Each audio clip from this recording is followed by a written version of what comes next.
So today we're going to do a cook test with my little wood burning stove, something I forgot to do from the previous video, so we're going to do it today.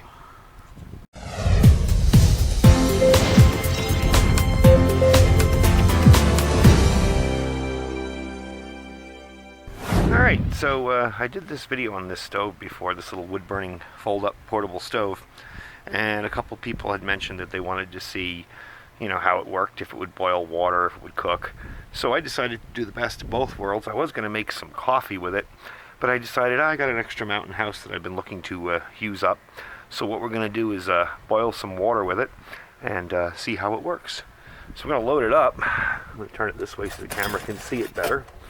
Every time I turn it, one thing that is kind of tricky with this stove is you want to make sure it's on a good flat surface and you get it set up and you don't play with it. Alright, so we're going to do it this way. And I'm going to stick some little bit of wood that I chopped up. It's a little windy out here today. It's kind of nice, cold, crisp December morning here in the desert. And that should be enough to get it started. And nothing too fancy for the fire starting today. As I was getting my gear together for this video, I walked past the laundry room and grabbed out some dryer lint. So that's going to be our kindling. This little pot right here is part of a bigger kit. Let me put it in the camera so you can see it. It's one of these little mess kits I bought quite a while ago, and I've never actually used it. So again, another good reason to do YouTube videos is you get to test your gear. But we're not going to be using that. We'll probably use that to eat it in. You know, the pan on the top itself. But we're not going to be using this today. We're just going to be using this cook pot and a cup of water. Now it's going to be kind of windy, so it's going to be hard to get this in the camera. We're using the big ferro rod that I did the jute twine handle on. And the good old, my beater cold steel Tonto knife. I use this for everything in my videos, seems lately. To get some sparks going here. This is kind of a weird angle I'm doing this at. There we go. That's a good roaring start there. I don't know if it's going to take or not, because my wood in there isn't very small.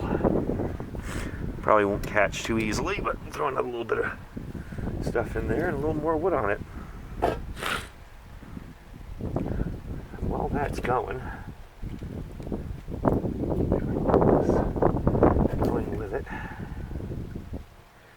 It's a little too windy for that. I may have to do another piece. Well, that's going. Yeah, I'm going to get another piece and we'll be back and I'll do another little start there. Hang on one sec. I had to go inside and get another piece of my dryer lint.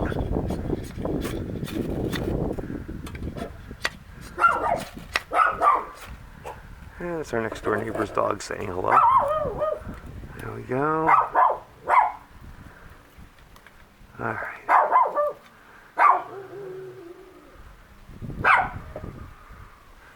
It's going a little better. Got one piece of fat wood underneath, but I really should have prepared a little better for this, being that it's kind of windy today. But it looks like it's finally taking off. There's a little more there. And it looks like we finally got a good start of a fire. I got some dead bark here that will catch pretty well.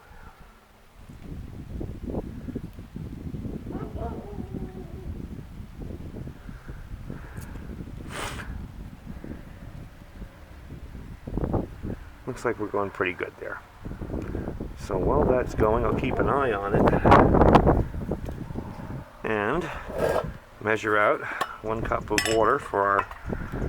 Today we're doing this one here. This is an older Mountain House menu. It's a Mountain House scrambled eggs with bacon, freeze-dried. Basically, what you're going to do is boil the water and pour it in the package here, and you wait a little bit, and then we'll put it back in the pan and try it out. I've had this for probably 4 or 5 years, so it should be perfectly fine. I just wanted to kind of rotate it out and move on to the next new stuff that I had in my storeroom. Alright, so we get a good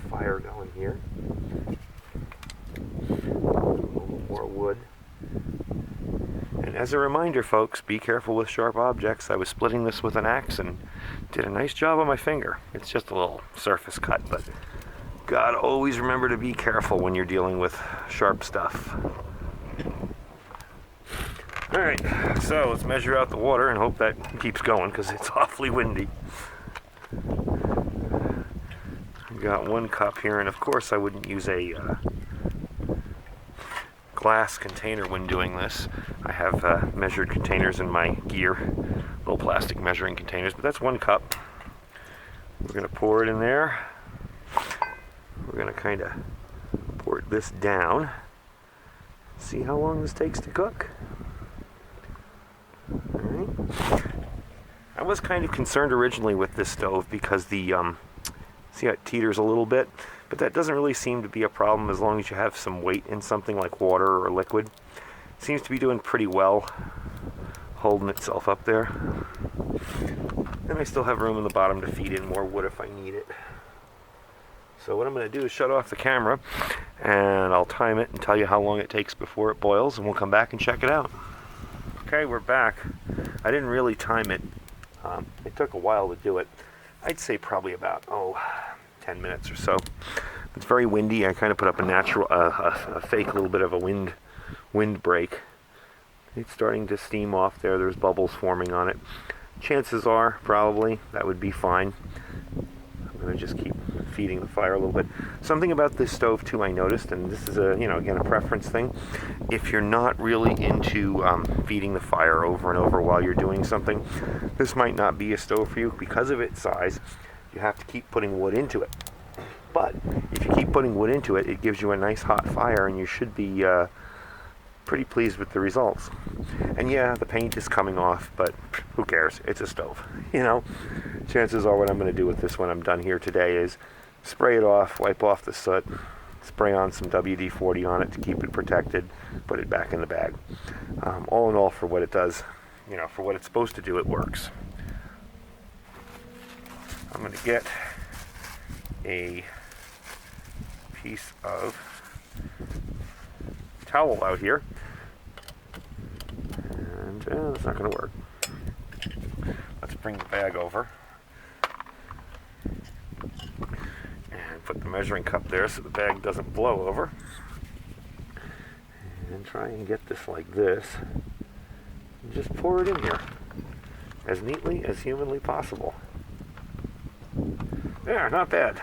Alright, so we take that and seal it up. I'm going to let it sit, let that fire burn out, and I'll come back and tell you what I think of how it worked and how the food tastes. Alright, so it's been about 5 or 6 minutes. Drained out the excess water in there. They say to drain out the excess water. That's almost cold. And here's some of the end result. There's a lot of food in that bag. It says it serves 1, but that could easily serve 2 people if you're not absolutely starving. Well, it's not bad either. Yeah, not bad. So, shows that the stove can cook food, can boil water. Not a perfect stove. I'm sure there's better ones on the market, but for the price and the fact that it folds up and it's very compact, if you're willing to keep feeding it while you're cooking something on it, and if you're willing to occasionally give it a good cleaning and wipe it off and spray it down with some anti-corrosive substance of some kind, it's well worth it. It's very compact, it's very small. Even in this, we're getting probably 15 to 20 mile an hour wind here, wind gusts, and even in this really rough wind out here, it managed to boil water, and it managed to be able to cook food. So I'm going to sit out here and finish my breakfast and clean up my mess and upload this video. So thanks for watching, guys. Talk to you soon.